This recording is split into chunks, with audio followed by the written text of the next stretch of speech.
everybody, and welcome to the Total Soccer Show. My name is Taylor Rockwell. Daryl Grove is not with me today, but we are expecting him to be released from the hospital today. Should be back home recuperating, and hopefully will be on the show later this week to do some listener questions, to give people an update on what's been going on with him. But it's good news all around, for the most part, is the best way I could explain it. But Daryl will be back. We're aiming for Friday. Until then, I'm going to be talking to Meg Linehan of The Athletic. Meg's been on the show once or twice in the past, but I'm really excited to have her back because we have not talked about NWSL very much at all this season, and that's something I would like to rectify, especially as we get closer to the end of the season. With that in mind, on today's show, we talk about the next manager of the U.S. Women's National Team, who that might be, who the kind of top candidates are, as well as the work that GM Kate Margraf is doing to figure out who it will be. And then there's also some Olympic roster chat in there, maybe who might be on the outside looking in. Then we move to NWSL. The playoffs are looming, as I said. Meg explains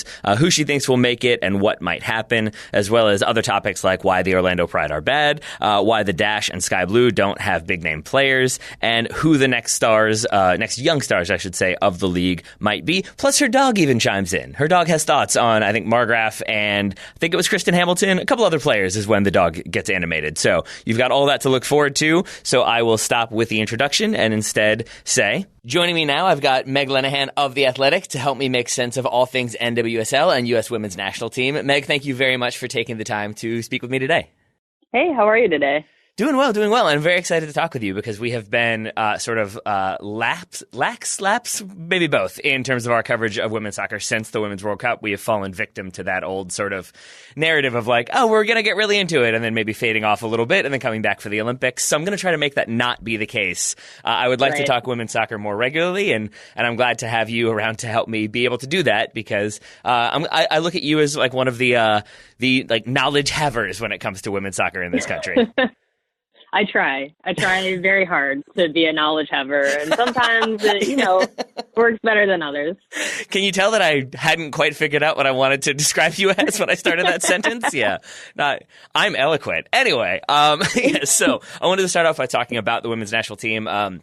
They're soon to be without a manager, which I kind of forgot. I forgot that she announced this, that the farewell tour is happening. Final game in charge is October 6th. North Carolina coach Paul Carr recently ruled himself out of the position. So what's the latest there, and when do you think we might have an announcement?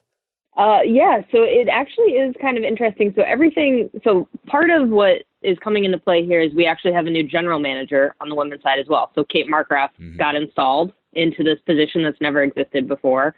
And she... I don't know if we actually know 100% of her job duties at this point. She's got kind of a big task, but I think obviously step number one for her is replacing Jill Ellis. So, she also has said multiple times, I only want to do this once. I'm not about to go through this immediately again after the Olympics. So I think she wants to find the right person. North Carolina Courage head coach Paul Riley did rule himself out. And then you kind of have a couple other big contenders, and I think two of them are from NWSL, and that's Reign FC head coach Vlatko Andonovski and Utah Royals FC head coach Laura Harvey are, I think, kind of the two front runners at this point. And Laura Harvey is kind of also consistently the only name of a woman head coach that has come up in conversations. There are a couple outside contenders, especially from the college scene, but it does kind of seem like, at least to what we can see visibly, the race has kind of narrowed to those two players, or to those two coaches, even if that's not necessarily what the actual situation is right now. A couple of things there. First off, I think you very subtly pointed out that I called him Paul Carr, not Paul Riley. Thank you for that. My blunder. Second of all, I did want to ask about that because aside from Laura Harvey, as you said, not as many women linked with the position. Do you feel like that is just the situation right now is that there are fewer high-profile female candidates, or do you think it's representative of a larger issue that there aren't more female candidates who are linked with the position? I think it's a little bit of both. And part of it, too, is that because there are some candidates that could come up from, the college game. You look at Penn State head coach Erica Dombach, for instance, right? She's been around, or Becky Burla. There are people that exist and that are women who are head coaches and could have the pedigree to take over the U.S. national team. Part of it is do you leave a college position that kind of has some security to take over for the U.S. national team? That's, a question. But I do think that there are systemic issues that are still, like in the system, that we don't get enough women coming into not just coaching, but, administrative roles and things like that. So, and part of that too, like Jill Ellis has actually said, like they just instituted a sponsorship named after Jill Ellis to help get more women into higher profile coaching education and things like that. So, it is on everybody's radar. But yeah, right at the moment, really, Laura Harvey is like consistently the female name that we keep seeing linked to this position over and over again. And she kind of is the only one still at this point. And would she be one that you would be okay with seeing take over the job? I know she is a gift creator for you, or a source of gift creation, but I'm not sure if that's enough to get the national team gig. I mean, yeah, making gifts of Laura Harvey is truly, I think, like, I need to put that back in my Twitter bio, really. I need to get back to my roots of just waiting for Laura Harvey to pop on screen. And, like, her new thing is just, and it's not even new, like, she's been doing it all season, but she just watches the game, like, sitting on a cooler the entire time and, like, yells at the referee. Like, I watched it happen in New Jersey when they came to play Sky Blue FC. She just sat on the cooler the entire game and, like, would wave at the referee when she was annoyed. Like, she's just, like, a great personality.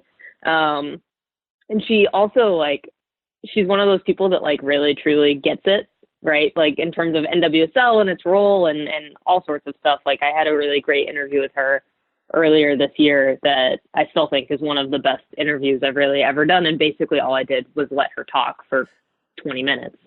I think Laura Harvey, like, I personally feel okay with Laura Harvey. I do think that right at the moment, if I had to choose between, like, what we consider the two front runners between her and Vlatko Andonovski, I would probably lean Vlatko Andonovski. And that's partially because, like, he's got some of that same NWSL pedigree.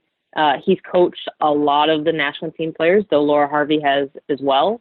One of the things that they both kind of have an advantage for is, like, they're both sort of, like, defensively minded coaches. Like, both teams that they coach right now are defensively strong. But I think that Vlatko kind of has this personality type that he goes under the radar a lot, and he's coached a couple of really, really great teams. Like FC Kansas City was just kind of a powerhouse in the NWSL for a really long time. But the way that his former players talk about him, like Becky Sauerbrunn, Heather O'Reilly, you name it, they just, I mean, like, you can see, like, the glow come over their face. Mm-hmm. And it's kind of crazy. But I do think that if I had to choose between the two, I would probably lean Vlatko, but I'm not disappointed that those are the two front runners by any stretch of the imagination. So we have our front runners. It's going to be up to Kate Markgraf, we assume. Again, not entirely sure of the job description, but I did also want to ask about your opinion of Markgraf's appointment. We like her. We on the Total Soccer Show like her. We enjoyed what she did with ESPN, but I can't say I know a lot about how she's, like, planning to run the national team or what her vision is. So I'm wondering what your thoughts were on her. Yeah, I mean, like, so far what I've heard, it is kind of funny because, like, yes, I'm also pretty used to her as sort of an ESPN, analyst for the U.S. national team, and she's always very upfront. I think she's very clear cut in her analysis. I very much enjoyed her work with ESPN, and then it was kind of funny to have that first conference call with U.S. Soccer, and she immediately kind of was within company line, right? Like, not a lot was being said. Nope. It was just so funny because it's like, yep, all right, you're in the system. Yep. Got it. Cool. But I do think it's good to have a former player and also someone who has looked at U.S. soccer from that sort of outsider's point of view as well in the media. I think that the players a lot of them hadn't really talked to her at length when I spoke to players about her. But I do think that they're kind of like, yeah, she's a player. She gets it. She's been through this program before, and not just, from the 99. Like, she is a 99er, but she's kind of not the Mia Hamm, Julie Foudy type. She was the youngest person on that team. So I think that there is kind of like a nice bridge that Kate Markgraf offers when it comes to the players, when it comes to the federation. But again, like, yeah, we don't really know 100% of her job duties. I'm hoping that eventually, like, once she gets, sorry about my dog, once she gets a little more settled, we'll actually start getting some interview time with her. She wasn't made available to the media in Philadelphia when she traveled with the team. So hopefully at some point they trust her to actually start talking to the media and giving us at least some sort of glimpse about what she's thinking in terms of the development and direction of this team. All right. I appreciate that your dog seems to have passionate opinions on Kate Markgraf. That's good.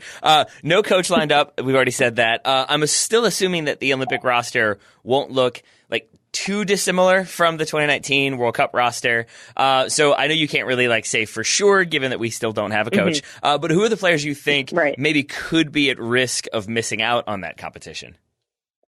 Yeah, I mean, it's a really interesting one because I think, so first of all, we have to drop from 23 players to 18, and then you get your 4 alternates.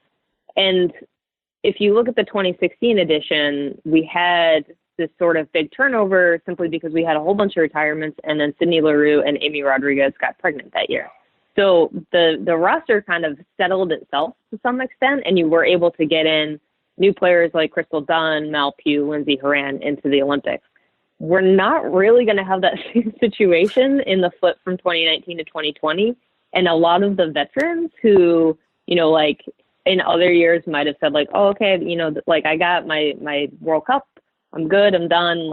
I'm going to peace out now. Carly Lloyd, Megan Rapinoe, Alex Morgan, those are sort of the older players where, and I don't think any of them would really call themselves an older player, but they're all, especially for Carly Lloyd and Megan Rapinoe, they've said, we're going to go for the Olympics.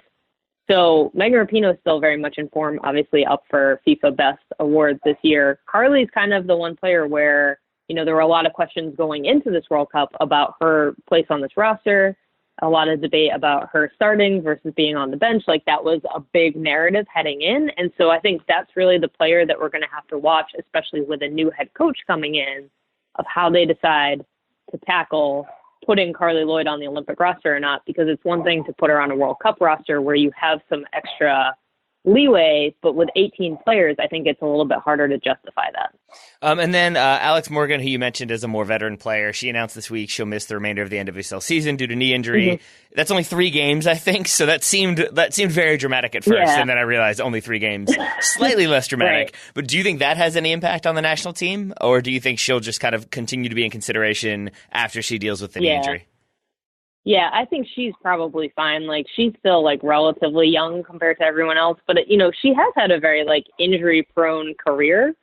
So I think that, I had an article come out this morning about this, but the timing benefits her. Right at the moment, she has some time for rest and relaxation. Yes, you're going to miss these 2 upcoming friendlies against Korea. Yes, you're probably going to miss whatever they schedule for November to close out the year, but it gives you enough time to get back into full health ahead of a winter camp and then Olympic qualifying. So I don't think it's going to hugely impact her or anything. It's just a question of, can she bounce back from it? Can she be at full health when she returns? And do you think we see any new faces added in her absence to kind of take over that central striker role, or do you think it'll be more so the people we've seen in the last World Cup?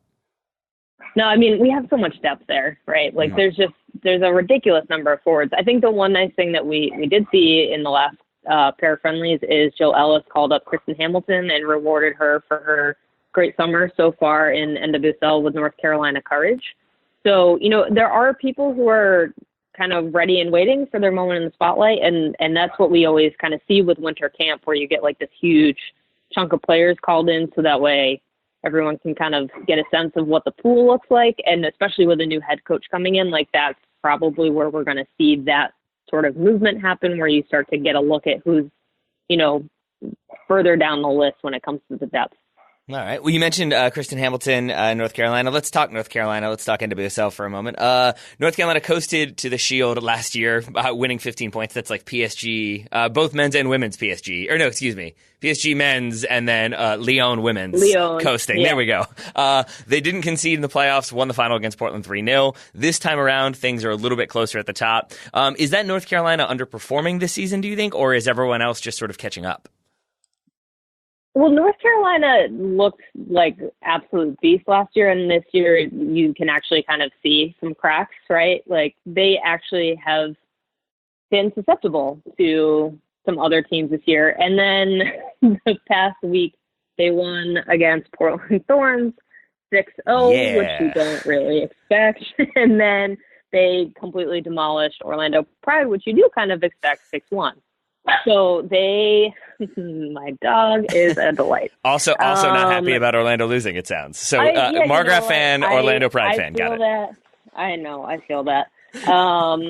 So yeah, like North Carolina, I think has kind of hit their stride. And what was interesting is I actually went down there for ICC women's tournament, and they kind of had a weird first game, and then they faced off against Lyon in the second game. And this was a game like they deeply wanted to win it, and it did not go their way. And then I feel like after they got past that, they just like something flipped. So I think they wanted the prestige of actually beating Lyon with all of their U.S. national team players present and that sort of thing. And then instead, losing to Lyon kind of like turned that switch back on and was like, oh no, we've got to like demolish people again to prove what we're about. That's really interesting. Oh wow, okay. That makes sense. But why? I mean, Lyon, obviously the dominant team in Europe. Is that just sort of because there has been that debate around, like, is NWSL better than Ligue 1 Feminine? Yeah, no, I think it's really like this league pride thing. I think it's also, last year in the first ever women's ICC tournament, North Carolina beat them 1-0. Heather O'Reilly scored in the 8th minute, and then they did not like dominate that game by any stretch of the imagination. So there was this sort of like strange club bragging rights attached to it, league bragging rights, like all of that sort of stuff. And then Lyon came in and was like, listen, we've got to like reassert ourselves as actually the best club team in the world. And they came out like full, top tier rosters. They were not messing around in North Carolina at all. And, they got results over those 2 games. But yeah, I do think that it is stuff that like that tournament does actually really matter to North Carolina. And it's, I think the NWSL, like as a league, has a weird relationship with the ICC, but in terms of like the league informally, like people do actually to some extent take it seriously that we want to prove ourselves against top European talent, especially when Lyon is, essentially like the France women's national team plus Marazan. Much, much more still to come from Meg Linehan, but first I wanted to let you know that today's episode is brought to you by our friends over at Talisman Caps. TalismanCaps.com offers high-end quality-made caps and gear to help you support and celebrate your football club or your national team. They have the national team collection where if you go to their website, go to shop, that drop-down menu, find USA collection, they've got many, many different offerings in there. They've got like World Cup 94 inspired polos, but then they've also got throwback jerseys like, say, the U.S. Women's 2007 national team, Abby Wambach jersey. That's in there. They've got caps inspired by historic players. You've got the Trailblazer cap, the Mufasa cap. You've got the Brandy Chastain inspired cap. You can imagine what's on that one. So you've got the USA collection, but then obviously you have, as I said, caps for your favorite teams at club level. You could be some MLS ones. They've obviously got Minnesota since they're a Minnesota-based company. But all the big teams in the Premier League, individual players from past and present, many, many different options, all of them pretty solid. And I would say so, too, are their vintage collections with jerseys ranging from anything from like the late 80s to like early 2000s. Like it's a nice snapshot of how kind of soccer fashion has changed over time. I always enjoy looking at the jerseys and like thinking at the moment how I was like, oh, there's no way we're going to get past this. Like this is going to be the jersey style for forever. And then looking back on, say, 1996 and thinking, yeah, maybe that wasn't the best route to go for jerseys. So I always appreciate that about Talisman. And I appreciate that they're willing to give listeners 10% off. If you go to talismancaps.com and use the code TOTALSOCCER10, that's all one word, all together, all uppercase, you can get 10% off any order of $35 or more. $35 is, of course, the price of one hat. So again, that's TOTALSOCCER10 for 10% off any order of $35 or more over at talismancaps.com. Thank you very much once again to Talisman for sponsoring the show and for continuing to sponsor the Total Soccer Show. We very much appreciate it. Now back to my conversation with Meg Linehan of The Athletic. Do you have an opinion on that debate about like which one is stronger, NWSL or Ligue 1?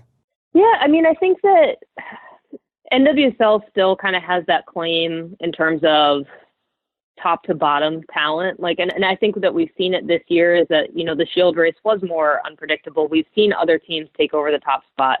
Chicago has had an up and down season, but have become finally kind of in this conversation alongside Portland and North Carolina when you talk about sort of dominant teams. And we're seeing a tighter race between like Reign FC and Utah Royals. And then Sky Blue had a miserable 2018. And then it looked like they were kind of on that same course for 2019 and have actually gotten some pretty major results, including against the Chicago Red Stars. So we're starting to see the league has kind of like figured itself out a little bit more.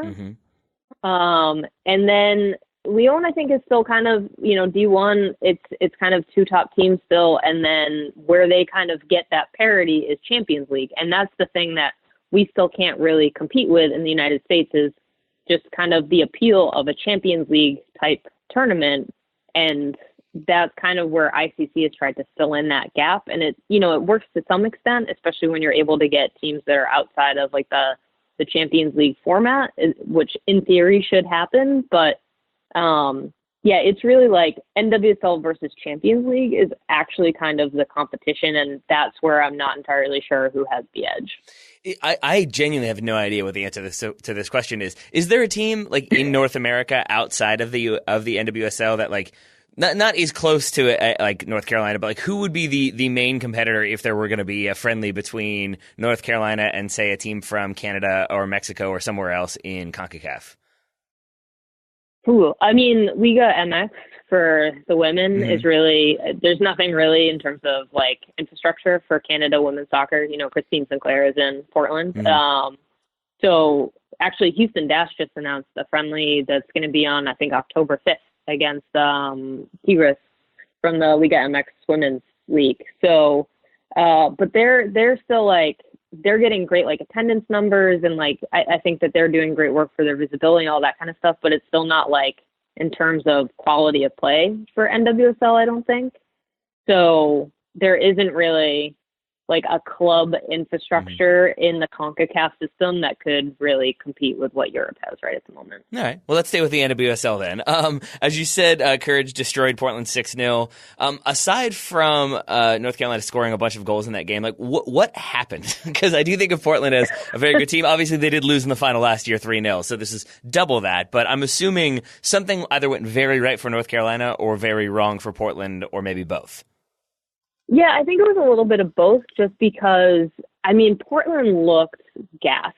Like, for pretty much most of that game, like, North Carolina really dominated the wings in that game. And just, I mean, when the strategy over and over is just, like, put in a cross from the right wing and someone will score a goal off of it, like, at some point, you kind of have to figure that out. And then eventually they scored one, I think, off of the left wing instead. So it was... It was definitely, it was just very strange. And like it's not like, it was a midweek game, right? So they had played the Friday before and had lost to Utah Royals FC 1-0 away, and then came home for a Wednesday game at Providence Park. So yes, you can say like the midweek might have affected it, but I mean, Portland did not look at 100% by any stretch of the imagination. And then North Carolina, again, is just kind of now in full North Carolina mode. So those two things but it was just like a whole bunch of early goals too. So once that happens, it's just kind of like, okay, well, I guess this game is going to go this way. And sometimes you're able to kind of limit it, but instead it was 3 goals within the first 24 minutes. And then it just kind of, like, the game is done at that point. Yep. So, yeah, I did appreciate the commentators, I think, when the fourth one went in. Like, then they said, like, okay, now it's over. And it's like, I'm pretty sure it's been over for a little while, but sure, why not? Yeah. Well, and then you had, you had the 2 goals, like, 61st, and I think it was, like, 68th minute, but then you get, like, that one last goal at the end from Kristen Hamilton. And it's just kind of like, okay. I'm like, yep, the point has been made. We got it. You guys are back. This is terrifying tool. Then they beat Orlando Pride, as you said. The Pride, I'm very confused by, because they employ big names. You've got Marta, you've got Alex Morgan, Krieger, Ashlyn Harris. Then like players that I thought looked solid at the World Cup, players like Claire Elmsley and Emily Van Egmond. Yep. Yet they're dead last in the table. And I'm wondering if you have an idea of like why that is the case, and maybe how much of it relates to the fact that most of the names I just listed are attackers. Yeah, yeah. So the Orlando Pride are just a very strange beast this year. And, part of it too is that the team has some big contracts, right? Like obviously the national team players are paid by US Soccer, but Marta is a big contract. So like the team kind of has this top heavy feel to it. They also have a new coach this year. So like at the end of last year, everybody was kind of like, okay, Orlando Pride isn't working. Maybe the players are checked out. The team and Tom Sermani, the former head coach, just sort of like mutually part ways and say like, listen, it's probably going to be best for the team if we just start fresh. They bring in Mark Skinner from England, and he tries to like set up this system for Orlando, and we keep kind of seeing English head coaches come in, like Matt Beard did this for the Boston Breakers, who come in and they think like, okay, I'm going to put my system into this league and it's going to like miraculously work. And it is 0 for 2 so far in terms of the sort of like tempo and just general tactical approach has not worked in this league. So like there are big Orlando Pride questions just in terms of like depth of the roster isn't there, but also like the players that they were starting out the year with in sort of key positions, like especially defensively, like they were relying on rookies right off the bat. And yes, that worked for Washington Spirit. But like Aaron Greening coming in as a rookie, like those types of players, like you can't necessarily expect. Marissa Vigiano is another one, like stepping in as a midfielder kind of right off the bat. Like the players aren't necessarily at that level of NWSL from college in April. So with a head coach who isn't familiar with the league, like there's just a lot of things mixing together for this team, and they just really have been kind of a disaster on the field, especially defensively this year. Yeah, you mentioned the Spirit like relying on rookies and young players, and that's like I was curious if that was still the case. So I'm glad that you've clarified that one. Why is that? Because I'm assuming like it relates to the like unpopularity of their ownership, but I'm not sure if that is still the case. So I was wondering if you could kind of give insight as to why the Spirit kind of operate the way they do. Yeah, I mean, well, the Spirit did kind of have that turnover just in the Bill Lynch era. So like Crystal Dunn left, Ali Krieger left. You do kind of have this turnover that means that the team is relying on younger players, on rookies especially. And Andy Sullivan is kind of like their central player this season. The ownership actually has essentially changed hands. Like Bill Lynch is still an owner, but now Steve Baldwin is the majority owner. And they've also done, I think, a lot of work off the field this year to try to improve the Spirit just as a destination team. 2 games at Audi Field this year. They've gotten new sponsorships. Like there is a lot of work being done. And also Steve Baldwin like wrote an open letter in an attempt to be more transparent with the fan base at the start of the year. So like we are seeing encouraging signs that the Washington Spirit do kind of have this future as an independent team in the league in a way that we don't necessarily even see from, I mean, you look at Orlando Pride and Houston Dash and kind of their attendance numbers this year and kind of what they're putting together off the field. Like Orlando actually has just sunk a lot of money into a big training facility on the women's side. So like that's a very encouraging sign. Houston just announced this friendly in Mexico. Like teams are doing things, but like in terms of looking at who's getting World Cup bounces and who's not, like we're not seeing it even in 2 MLS markets, whereas we are seeing it in Washington. That said, the Spirit, as you pointed out, they played 2 games at Audi Field, one against Orlando this past weekend against the Reign. They go up 2-1 in the 90th minute, I think, end up drawing 2-2. How big of an impact do you think dropping points there will be in terms of the Spirit trying to make the playoffs? Yeah, I mean, they definitely needed a result against the Reign simply because the Reign are also looking for that 4th playoff spot. And Washington, does have the advantage of the schedule, just that they have more games to play. But that was going to be a really key result. So, I mean, it's great that they still picked up a point because it does, technically keep them in the mix. But they needed 3 points. I think Utah also would have really preferred if they picked up a full 3 points, but they're still 5 points off of Utah and Reign looking for that 4th playoff spot. So they they did really need to actually like close that one out and get all 3 points there. And then I went to the Orlando Pride game at Audi Field. I really enjoyed what I saw from Andy Sullivan, who you mentioned, and then Jordan DiBiase, I thought looked pretty solid as well. I don't know if that was just a one-off, but it did make me then wonder, like, who are like the other, like, maybe lesser known names in the league, not just with Washington, but around the league, who you think maybe people have not heard as much about or maybe don't know of as well as some of the senior national team players that you think maybe we might see on that national team down the road? In terms of like Americans, or actually either one. I wouldn't mind knowing like who the next big up and coming players are for any other national team. Yeah.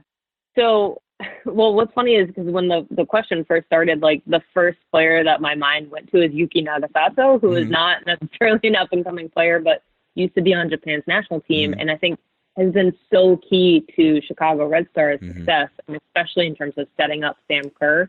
Sam Kerr, obviously sort of the future of women's soccer right at the moment, and like PS see her in the NWSL probably while you still can, because at some point someone is going to figure out like she needs a lot more money than what she's getting here, and she is going to actually probably follow that money. But anyway, Yuki Nagasato, like, again, had another huge game this past matchup against Sky Blue FC, is really key to that team. But in terms of like players that we're seeing coming up, like obviously Kristen Hamilton got that call up, even though she is slightly older. Like she was a above age call up for the U23s, but you know, we're kind of looking at the reemergence of Midge Purce this season as well, in terms of someone who could actually, you know, maybe get another crack at the senior national team. Amani Dorsey is still kind of circling around the national team picture thanks to Sky Blue FC, former NWSL Rookie of the Year. And then I think the other big name that people are going to want to keep an eye out for is Casey Murphy, who's the goalkeeper now for Reign FC, who Reign FC has basically lost every single goalkeeper they had at the start of the year to injury. And Casey Murphy was signed as essentially like a replacement mid-year, and arguably could be, you know, in the mix for the goalkeeper position for the senior national team, like within the next cycle for sure. And I'm frantically trying to pull up the roster right now. Aubrey Bledsoe, there it is, the goalkeeper for the Washington Spirit. I was also impressed by her. She had a goal line save against Orlando. Yeah. Do you expect her to be in that conversation for future goalkeepers? I mean, I would be like, she hasn't really ever gotten a look, which is bizarre when you actually look at her form. And, you know, like when you look at the just overall numbers from NWSL, it's pretty much always Aubrey Bledsoe and Kaylin Sheridan who are leading the way in terms of like saves and just like consistently kind of in the mix for save of the week and things like that. But Aubrey Bledsoe really has almost like been passed by, it seems like, by the national team. And, you know, this is getting into like bigger picture national team stuff. But, you know, one of the big complaints that I think a lot of us had about the Hope Solo era is that you have this one dominant goalkeeper that obviously is like essentially the best goalkeeper in the world, but you're not setting up the successor. And so now we're going to start getting into that same question mark about Alyssa Naeher, and in terms of like, okay, will she be playing in the 2023 World Cup? And if not, who are you going to start setting up for success in the goalkeeping position if Alyssa Naeher is not going to be in the picture for 2023? And so the question is, would Aubrey Bledsoe be a person that you call in? Do you kind of essentially skip a generation with Ashlyn Harris and move on to Franch from Portland Thorns? Or do you also start looking at players like Casey Murphy, who's very young and has youth national team experience as well, and just say like, okay, we've got to like essentially build our next goalkeeper for an entire generation now, while we have this sort of turnover from the head coach position, all sorts of things. All right, playing into that. So that makes sense to me. So like we've talked about some of the bigger teams because they tend to have like the bigger name players. Looking at the rosters of Sky Blue and Houston, it seems like they have fewer like quote unquote name players, at least to me. Do you feel like there's any particular reason for that being the case? Yeah, so there was a lot of talk kind of early on in the year, and it's even like beyond the season. But for Sky Blue FC, they obviously went through like a huge off the field kind of turnover. Former GM Tony Novo was fired by the club. They've installed Lisa Hugh first as interim GM and now finally as like actual GM. But they lost draft picks to playing overseas because the conditions around Sky Blue have been so bad. Because they just moved their final game of the year to Red Bull Arena, we've probably gotten our last game ever at USAC Field, which is at Rutgers. Mm-hmm. So I think that a lot of the like conditions off the field, like Sky Blue FC just had kind of this rep of being like a train wreck off the field. Like, why would you want to go play there when there's no like restrooms at the training facility or things like that, right? Yeah. Like, it's just not an appealing situation to go play in.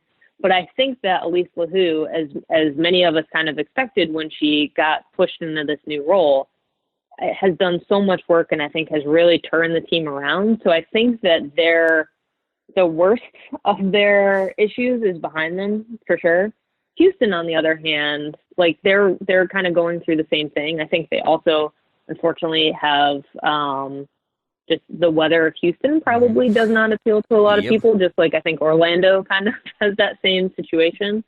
But it is kind of like this thing of you're trapped in this, like, not the worst market ever, not the best market ever. There are questions kind of about how much effort is being put in to market the team. And I think that players can look at teams and kind of immediately clock on how much investment and respect is put in from a front office. And I think Houston is kind of one of those teams where we see that it's not, not everyone can be a Portland, right? Mm-hmm. But the question is, how much are you striving for? And I think we see the same thing in MLS too, right? Like Grant Wall's ambition ranking. Yeah.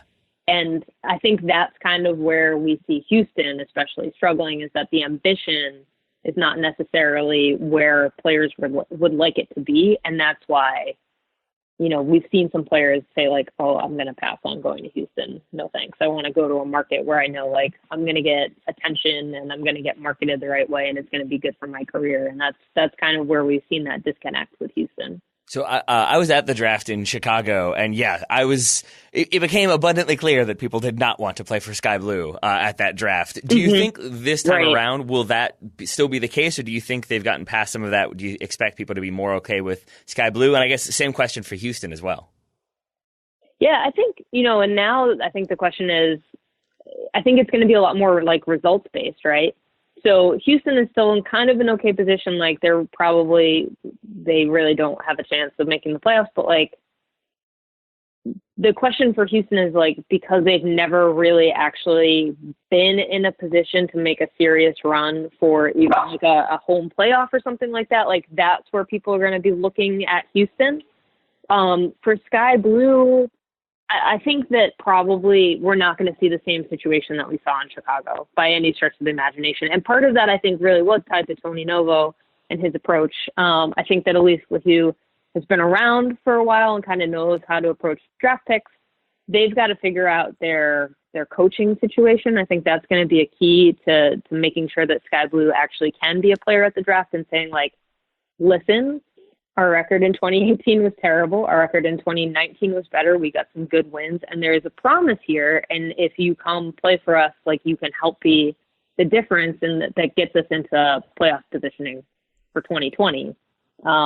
Orlando is going to be in that same sort of situation, I think, now, where the results aren't good. And yes, like you might be able to play with Alex Morgan and Marta and things like that. And there's a nice stadium and there's going to be a training facility, but you actually look at the record and you look at the coaching situation. I think that's where people are going to have some questions there. But yeah, I don't think that we're going to actually have some of the like terrible storylines that came out of this last draft. Yeah, I mean, where like players were like outright being like, "I'm not going to Sky Blue." Yep, I mean, like because that was when Tierna Davidson, like that was when she did her like sort of hostage video, right? Yeah. And so that like set the tone. And then, yeah, I remember people like being called up. I can't remember their names. I apologize, but like I remember them just looking like. I think it was Julia good. Ashley. Yes, it was. Thank you, because I keep wanting to call her Judy Ashley for some reason. Yes, thank you. All right, yeah, that was. I'm glad we'll be past that. I should note that, as we kind of pointed out a couple times, we're near the end of the season. For people who don't know, can you explain sort of the format for how NWSL playoffs work and maybe how you think it all might play out? Yeah, so the playoffs are pretty simple. It's really just top 4 teams qualify for the playoffs. So 5 teams obviously miss out. And then the top 2 teams host the semifinal. So it's 1v4, 2v3. Mm-hmm. And right at the moment, let me actually pull up the standings since it has changed in some format every single week. But North Carolina is on a 4-game winning streak now and is back in the number 1 spot. They're 2 points ahead of Chicago Red Stars, who are on a 3-game winning streak, and then Portland Thorns. And right at the moment, Utah Royals and Reign FC are actually tied on points, but Utah Royals has the head-to-head tiebreaker over them. So it's kind of the number 4 spot that I think we're looking at the most. Washington has an outside chance at it, but I think North Carolina is pretty much a lock to host a home playoff game at this point. The question is if Portland can manage to get back and push past Chicago to actually host the playoff game. But right at the moment it's number 4. Reign FC has been basically ravaged by injuries this year. They did just get Megan Rapinoe back onto the field, which is a great boost for them. Right at the moment, I think if I had to guess who was going to make the playoffs, I would maybe lean Utah, but that is really, I think it really is a 50-50 battle, and their 2 respective schedules, I think, could play a part. Reign FC will actually host Portland Thorns FC in, one last Cascadia match that's going to be on ESPN2. That game has, a huge playoff implication, obviously. And then we have the NWSL Championship at the end of the year, which is actually going to be in North Carolina this year. They set a location in advance every year. So that's October 27th. That wasn't just in anticipation of North Carolina making it to the final again? No, although, there is kind of essentially people suspect that it was put in North Carolina after, I don't know if you remember this last year, but during the playoffs last year, there was a hurricane that was about to hit North Carolina, and their home playoff game got moved to Portland. Oh, yeah. So it was probably a little bit of a makeup effect in terms of, them getting the championship this year. But, they've also, they've hosted ICC. They host College Cup. So, they've kind of been through it before. You saying Portland wasn't a home game for them, really? Smaller. That game was nuts. I think that the semifinal actually was pretty respectful beyond any time Jaylene Hinkle touched the ball, which is a Portland special. And final question, relates to the medium future, I'd say. I wanted to ask what the latest was in terms of expansion. It sounds like there might be some things happening in Louisville, which was surprising to me. I like Louisville. I'm excited for them to get a team, but it was surprising to me because I kind of assumed that LA was next. It felt like it was moving in that direction. Right. Now, maybe not the case.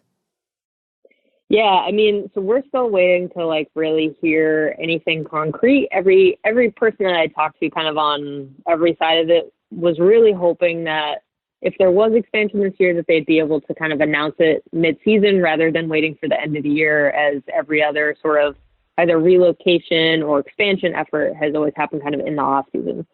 So we're waiting to see. Part of what's complicating this is that the relationship between U.S. soccer and the NWSL is going to change. And I think those contracts, in terms of, U.S. soccer kind of wants to get out of the business of helping to run the league in terms of the support that it provides. So that's going to affect expansion. But yeah, Louisville is in the mix, and part of that is the new stadium. They would like to fill some dates. But there's also a connection between NWSL president Amanda Duffy, who used to run the USL team there. Right. So it is kind of, a natural link in terms of just having the previous relationships. LAFC, I think, is still in the mix, but from what I hear, it's always kind of this like, yeah, we definitely want in, but we're not quite ready for it. And NWSL wants teams that are ready for 2020. And it just really doesn't sound like LAFC wants to join like within the next year.